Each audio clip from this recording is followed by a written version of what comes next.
السلام علیکم ورحمۃ اللہ وبرکاتہ۔ الحمد للہ نحمده ونستعینه ونستغفره ونؤمن به ونتوکل علیہ ونعوذ باللہ من شرور انفسنا ومن سیئات اعمالنا، من يهده الله فلا مضل له ومن يضلله فلا هادي له، ونشهد أن لا إله إلا الله وحده لا شريك له ولا نظير له ولا مثل له ولا مثال له، ونشهد أن سيدنا وسندنا وشفيعنا ومرشدنا ومولانا وملجانا محمد وبارك وسلم وصل عليه۔ أعوذ بالله من الشيطان الرجيم، بسم الله الرحمن الرحيم۔ انما المؤمنون اخوة فاصلحوا بين اخويكم واتقوا الله لعلكم ترحمون۔ وقال الله تبارك وتعالى في مقام آخر: ولا تحسبن الذين قتلوا في سبيل الله أمواتا بل أحياء عند ربهم يرزقون۔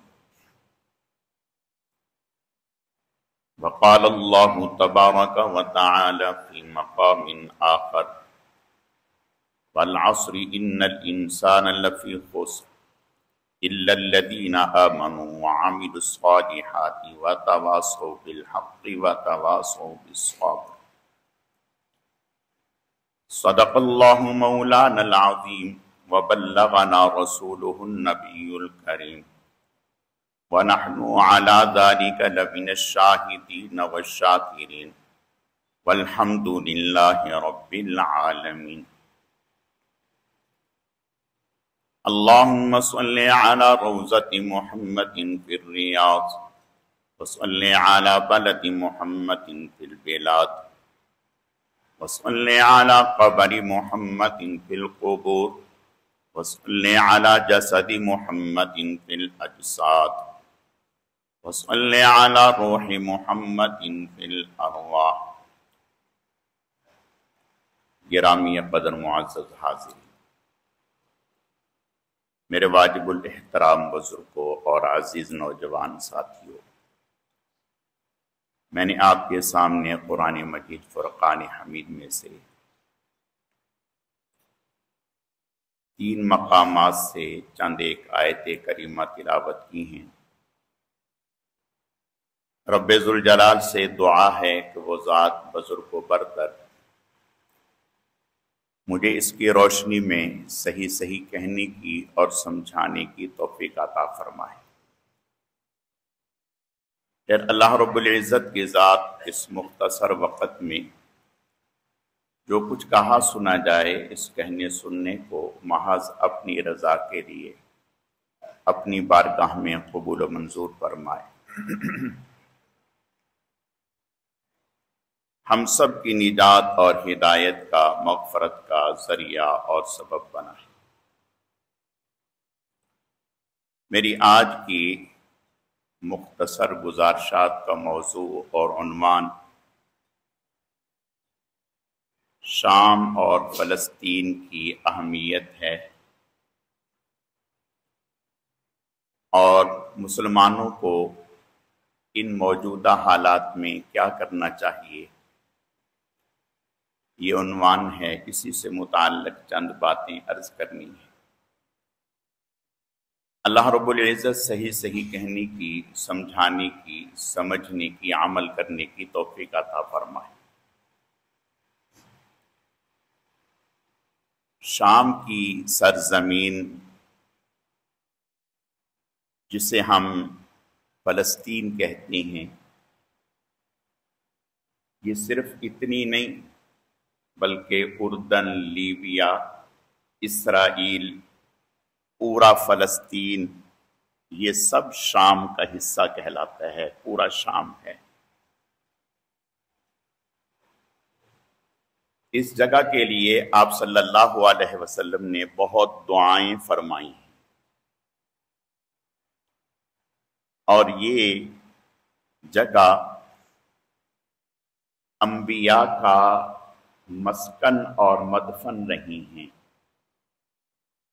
حضرت ابراہیم علیہ السلام وہیں دفن ہیں۔ پہلے انبیاء کا یہ قبلہ رہا ہے، بیت المقدس۔ آپ صلی اللہ علیہ وسلم نے ارشاد فرمایا کہ اللہ نے شام میں برکت رکھی ہے، اور پھر آپ نے ارشاد فرمایا کہ قرب قیامت میں جب فتنے رونما ہوں گے تو ایمان شام میں ہوگا۔ فرمایا ایک وقت آئے گا کہ جب فتنے بہت زیادہ زور پکڑ جائیں گے، اس وقت ایمان والے شام کی طرف ہجرت کر جائیں۔ آپ نے ارشاد فرمایا کہ جب فتنوں کا زمانہ ہوگا تو شام کے لشکر کو لازم پکڑ لینا، ان کے ساتھ مل جانا۔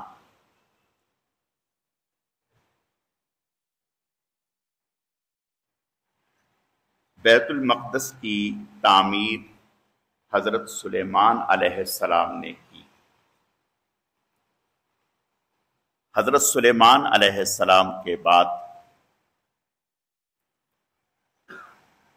بخت و نصر ایک بادشاہ گزرا ہے، اس نے بیت المقدس پر حملہ کر کے یہودیوں کو یہاں سے ختم کیا، قتل عام کیا، اور بہت زیادہ قتل عام ہوا۔ پھر اس کے بعد حضرت عیسیٰ علیہ السلام کا زمانہ آیا، تو حضرت عیسیٰ علیہ الصلوۃ والتسلیم اور ان کے ساتھیوں کی اس پر حکومت رہی۔ آپ صلی اللہ علیہ وسلم کی بعثت سے پہلے یہودیوں کے پاس باقاعدہ کوئی حکومت نہ تھی۔ انہوں نے سازشوں کے ذریعے سے اہل ایران کو، جو اس وقت بت پرست لوگ تھے، انہیں اس بات پر تیار کیا، اکسایا کہ آپ بیت المقدس پر قبضہ کریں اور حملہ کریں۔ چنانچہ ایران نے، اور اس وقت یہاں مجوسی تھے، آگ کی پوجا کرنے والے، انہوں نے بیت المقدس پر حملہ کیا اور عیسائیوں کا قتل عام کیا۔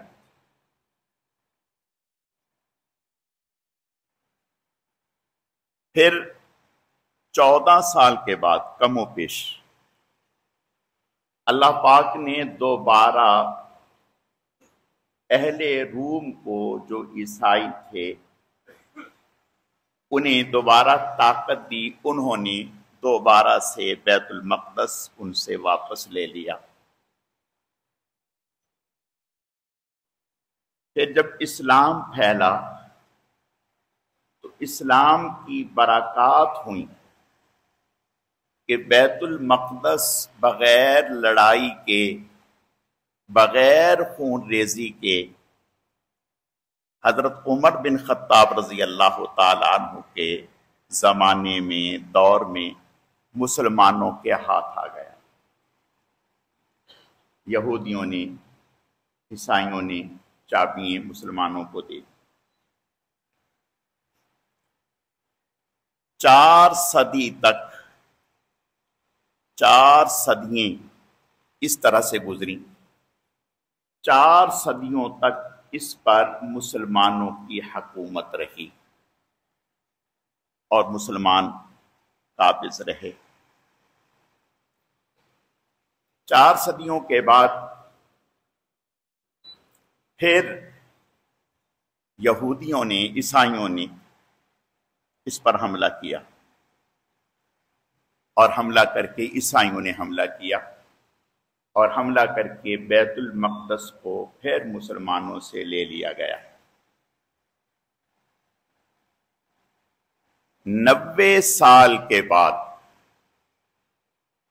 90 سال کے بعد دوبارہ سے سلطان صلاح الدین ایوبی رحمت اللہ علیہ، جو آذربائیجان کے ایک گاؤں میں پیدا ہوئے، اللہ نے انہیں ہمت دی۔ انہوں نے 90 سال کے بعد 583 ہجری میں 583 ہجری میں 1100 عیسوی میں اکتوبر کے مہینے میں سلطان صلاح الدین ایوبی رحمت اللہ علیہ انہوں نے دوبارہ سے بیت المقدس جو ہے وہ مسلمانوں کے ہاتھوں میں لے لیا۔ لیکن جب بیت المقدس مسلمانوں کے ہاتھوں میں لیا انہوں نے، تو اس سے پہلے جب عیسائیوں نے بیت المقدس پر چڑھائی کی تھی تو اتنا قتل عام کیا تھا کہ لاشوں کے ڈھیر لگے ہوئے تھے، اور گھوڑے گھٹنوں تک خون میں دوڑ رہے تھے۔ یہ صورتحال تھی۔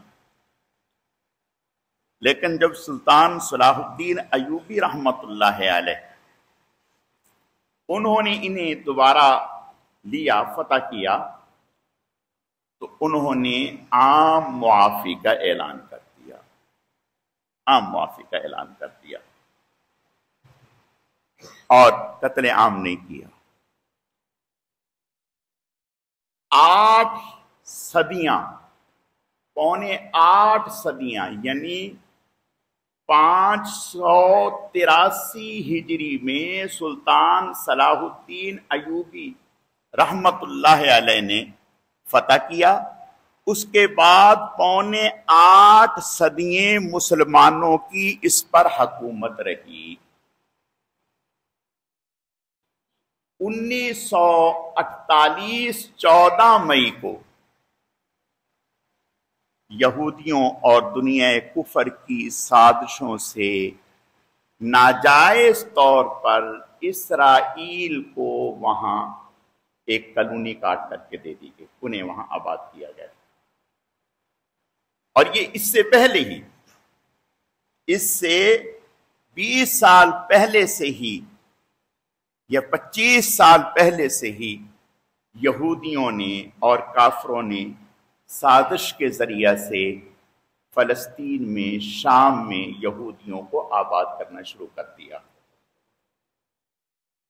14 مئی 1948 میں اسرائیل نے باقاعدہ وہاں حکومت کا اعلان کر دیا، اور جسے آج تک پاکستان نے اور کئی سارے اسلامی ممالک نے تسلیم نہیں کیا، اور بہت ساروں نے تسلیم کر لیا۔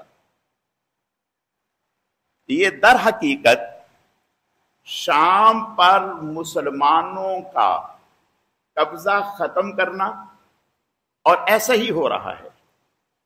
1948 سے لے کر آج تک، یعنی کم و بیش پاکستان 1 سال پہلے بنا ہے اور یہ 1 سال بعد بھی، اس وقت سے لے کر آج تک مسلسل وہاں فساد ہو رہا ہے، اور مسلسل وہاں کے جو عرب خاندان ہیں، جو وہاں کے رہائشی مسلمان ہیں، انہیں وہاں سے نکلنے پر مجبور کیا جا رہا ہے۔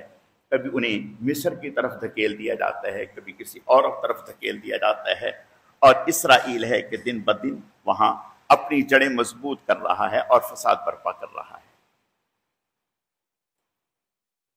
یاد رکھیں اسرائیل کا وجود وہاں ناجائز ہے. جیسے آپ کا گھر ہو، کوئی آ کر اس پر قبضہ کر لے اور کہے کہ آپ کے پاس یہ 1000 گز کا مکان ہے تو آدھا مجھے دے دیں، اور ڈنڈے کے زور پر آ کر کے آپ کے میرے گھر پر آدھے پر قبضہ کر لے، تو کیا اگر کوئی آدمی دانش مند یہ کہے کہ بھئی آپ کے پاس اتنا بڑا ہے آدھا اس کو تو بھی کیوں دے دیں؟ یہ یہود کی، اس سے پہلے یہود کے پاس روئے زمین پر کوئی ایسی جگہ نہ تھی جس پر یہودیوں کی حکومت قائم ہو، یہودیوں کی اسٹیٹ قائم ہو. یہود پوری سازش میں لگے ہوئے تھے کہ دنیا میں عیسائیوں کی حکومت قائم ہے، مسلمانوں کی حکومت قائم ہے، اور لوگوں کی حکومت قائم ہے. ہم دنیا بھر میں یہود مالی اعتبار سے مستحکم ہیں، لیکن ہماری کوئی ریاست نہیں ہے. چنانچہ سازش کے ذریعے انہوں نے شام میں ناجائز قبضہ کیا، اور اس قبضے کو بڑھاتے بڑھاتے بڑھاتے اس وقت سے یہ قضیہ چل رہا ہے. یاد رکھیں یہ جو ظاہری حالات ہوتے ہیں، اونچ نیچ، اس سے گھبرانا نہیں چاہیے، اس سے گھبرانا نہیں چاہیے. دیکھنے والی بات یہ ہے کہ باوجود اس کے 70-80 سال ہونے کو ہیں، وہ نہتھے ہیں، کمزور ہیں، اور دنیا کی بڑی بڑی طاقتیں، کافر قوتیں اسرائیل کی پشت پناہی پر ہیں. ہر اعتبار سے، مالی اعتبار سے، اسلحہ کے اعتبار سے، افرادی اعتبار سے ان کی پشت پر کھڑے ہیں. ایسے میں مسلمان وہاں کے فکر والی بات، المیہ والی بات یہ ہوتی کہ وہاں کے مسلمان سر جھکا دیتے اور کہتے کہ جب ہمارے پاس کوئی ریاست ہی نہیں، ہمارے پاس کوئی طاقت ہی نہیں، قوت ہی نہیں، تو اب ہمیں ان سے لڑنے کی کیا ضرورت ہے؟ لہذا غلامی کی زندگی گزاریں، وقت گزاریں. لیکن نہیں، دبی ہے آگے جگر، دبی ہے آگے جگر مگر بجھی تو نہیں. دبی ہے آگے جگر، ہری ہے شاخ تمنا مگر بجھی تو نہیں. ہری ہے شاخ تمنا مگر بجھی تو نہیں. دبی ہے آگے جگر مگر بجھی تو نہیں. ہری ہے شاخ تمنا مگر کٹی تو نہیں. گردن وفا شعاروں کی برسر میدان، کٹی تو ہے لیکن جھکی تو نہیں. انہوں نے کچھ بھی ہے دنیا کو یہ بتا دیا کہ ہم مسلمان ہیں، ساری زندگی آپ سے ٹکراتے رہیں گے، ٹکراتے رہیں گے، لیکن غلامی کو تسلیم نہیں کریں گے، غلامی کو تسلیم نہیں کریں گے. اور مسلمان کی شان یہ ہے کہ مسلمان جو ہے وہ کبھی حالات کو نہیں دیکھتا، وہ اللہ کی نصرت کو دیکھتا ہے، اور کبھی مایوس بھی نہیں ہوتا. جنگ بدر مسلمان تو ایک تجارتی قافلے کے لیے نکلے تھے، مسلمان تو تجارتی قافلے کے لیے نکلے تھے، لیکن مقابلہ ایک لشکر سے ہو گیا. مسلمان 313 ہیں اور مقابلے میں 1000 سے اوپر ہیں، اور مسلمان وہ ہیں جو خالی ہاتھ ہیں، 2 گھوڑے ہیں، 7 تلواریں ہیں، باقیوں کے پاس ڈنڈے ہیں اور کچھ کے پاس یہ بھی نہیں. ایسے میں ظاہری حالات کا تقاضا تو یہ تھا کہ مسلمان ڈر جاتے، خوف زدہ ہو جاتے. آپ صلی اللہ علیہ وسلم نے جب اس موقع پر صحابہ اکرام رضوان اللہ علیہم اجمعین سے رائے لی کہ کیا کرنا چاہیے، تجارتی قافلہ تو نکل گیا،